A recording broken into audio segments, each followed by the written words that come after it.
Manchester United ပရိသတ်တွေအတွက်တော့အင်္ဂလန်နဲ့ဥရုဂွေးတို့တကိုးစီတရေကြခဲ့တဲ့ပွဲဟာတော်တော်လေးပြောစရာတွေများခဲ့တဲ့ပွဲပါအထူးသဖြင့် United ကစားသမားတွေရဲ့ခြေစွမ်းကတယောက်နဲ့တယောက်တော်တော်လေးကွာခြားနေခဲ့တာကြောင့်ပရိသတ်တွေကြားမှာငင်းခုန်မှုတွေတော်တော်လေးပြင်းထန်နေပါတယ်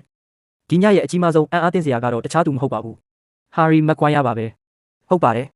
Maguire ဟာဒီပွဲမှာကွင်းထဲကအကောင်းဆုံးကစားသမားလို့တောင်ပြောလို့ရပါတယ်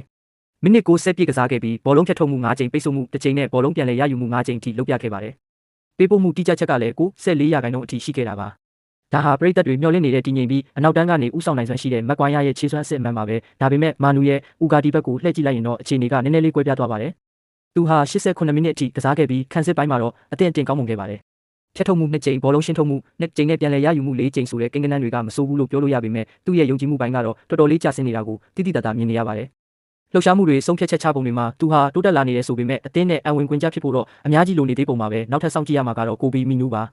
သူဟာ29မိနစ်ပဲကစားခွင့်ရခဲ့ပြီးဂိုးအေရီယာတွေကိုဘောလုံးပေးပို့မှုတစ်ချိန်နဲ့ဂိုးဖန်တီးမှုအခွင့်အရေးတစ်ချိန်ဖန်တီးပေးနိုင်ခဲ့ပါတယ်။ဒါပေမဲ့ပြဿနာကမီနူစီကနေပရိသတ်တွေမျှော်လင့်ထားသလောက်တက်ရောက်မှုမရှိခဲ့တာပါ။ဒါကသူ့အပြစ်ကြီးပဲတော့မဟုတ်ပါဘူး။မီနူကိုအဒန်ဝါယန်နဲ့တွဲဖက်ကစားခိုင်းတဲ့အခါကွင်းလယ်မှာကာကွယ်ပေးမဲ့ဖြတ်ပိုးကစားသမားတစ်ယောက်မရှိတာကြောင့်ကွင်းလယ်ကဟန်ချက်ပြတ်သွားပြီးမီနူရဲ့စွမ်းဆောင်ရည်ကိုကန့်တက်လိုက်တယ်လို့ဖြစ်သွားတာပါ။ဒီပွဲကနေကျွန်တော်တို့ဘာတွေသင်ခန်းစာရလိုက်တယ်လဲဆိုရင်မက်ကွိုင်းယားကတော့အဆင့်တန်းတစ်ခုကိုပြန်ရောက်လာပြီးဥကာဒီကတော့သူ့ကိုယ်သူပြန်ရှာဖွေနေတော့မယ်မီနူကတော့သူ့ရဲ့ခြေစွမ်းအမှန်ပေါ်ထွက်လာဖို့အတွက်မှန်ကန်တဲ့ကစားကွက်စနစ်တစ်ခုလိုအပ်နေတယ်ဆိုတာပါပဲ။ပွဲတစ်ပွဲတည်းပေမဲ့ United အတွက်တော့မေးခွန်းထုတ်စရာတွေအများကြီးရှိနေပါတယ်ကဲ